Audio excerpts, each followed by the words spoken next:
Unleash the power of knowledge and connect with the heartbeat of the African diaspora.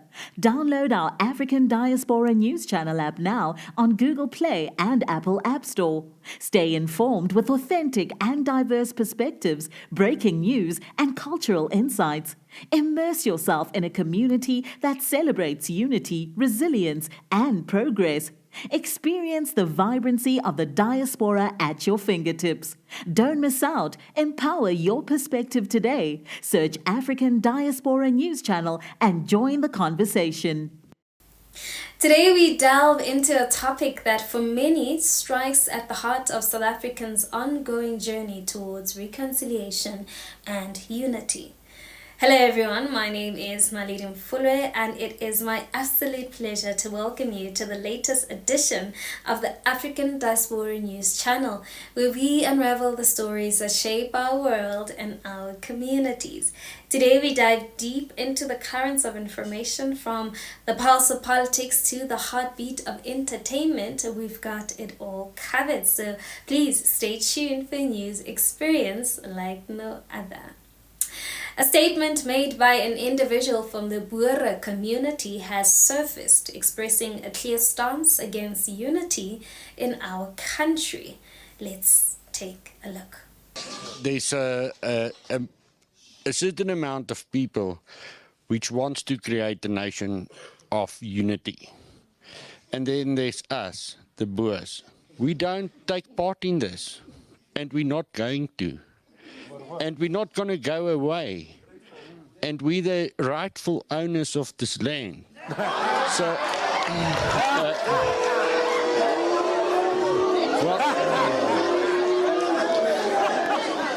so that doesn't mean we doesn't see the sunshine over other people.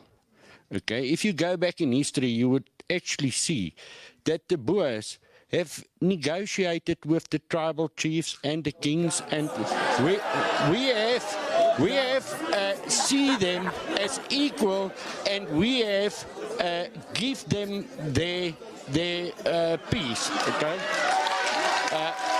Now carry on. We can hear you. If we want to share one country, we must first accept the realities. Help me understand something. If we're going to live in the same country, but you don't want unity, how do we do it? We never wanted unity. No, I accept what you're saying. Okay. I accept that. That's what you said. Yes. What I'm saying is, then how do we live in one country? Oh, that's very easy, okay? We can live in this country happily if we have proper borders. So if the Boers have their land, and the Tswanas have their land, and the Zulus have their land, we do not want to mix. Leave Joburg for the cosmopolitans and all this type like Sounds like before. apartheid, though. Yeah, properly, yes. Okay. Now the words "I do not want unity" coming from a member of the white Boer community open a window to the unresolved tensions that still linger in the fabric of South African society. It's a painful reminder of the divisions that apartheid entrenched, and that despite our progress, remain a collective of our psyche. Now, my initial reaction was one of anger.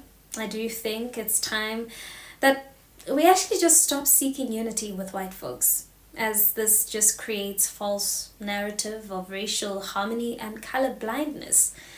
I think by acknowledging this, it will help acknowledge the inborn power imbalances and structural inequalities that define race relations in society, and will call for a re-evaluation of strategies for liberation and empowerment. Instead of seeking unity with white people, we as Black folks must just focus on building our own institutions, networks, and forms of resistance that actually center around Black voices and experiences. This includes supporting Black-owned businesses, creating spaces for Black empowerment and healing, and actually mobilizing for political social change on our own terms. Historically, Black people have been at the forefront of movements for social justice and equality, advocating for an end to racial discrimination and oppression. Yet, of course, despite these efforts, the structures of power and privilege that uphold white supremacy have proven stubbornly resistant to change. From economic inequalities to police brutality to educational unfairness, the legacy of racism continues to shape every aspect of black lives. Whether it be hate crimes, police brutality, or everyday acts of prejudice, the message is clear. White South Africans do not want to share power, resources, or even space with black citizens. And so, the call to stop seeking unity with white folks is rooted in a recognition of the need for accountability and amends for the past and present injustices. It challenges white folks to confront their privilege and involvement in systems of oppression and calls for actions to address the harm infliction of black communities.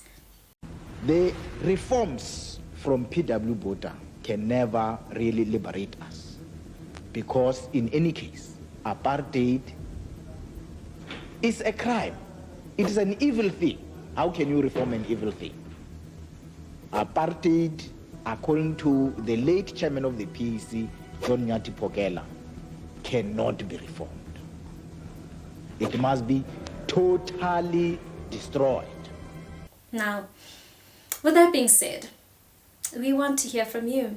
What are your thoughts in regards to this? Do you think us as black folks need to keep striving for unity, or just stop seeking unity with them folks? And let's engage in the comment section and keep the conversation going in our homes, our communities, and within ourselves. With that being said, please be sure to give this video a thumbs up, and that's it from me till we meet again. It is goodbye for now.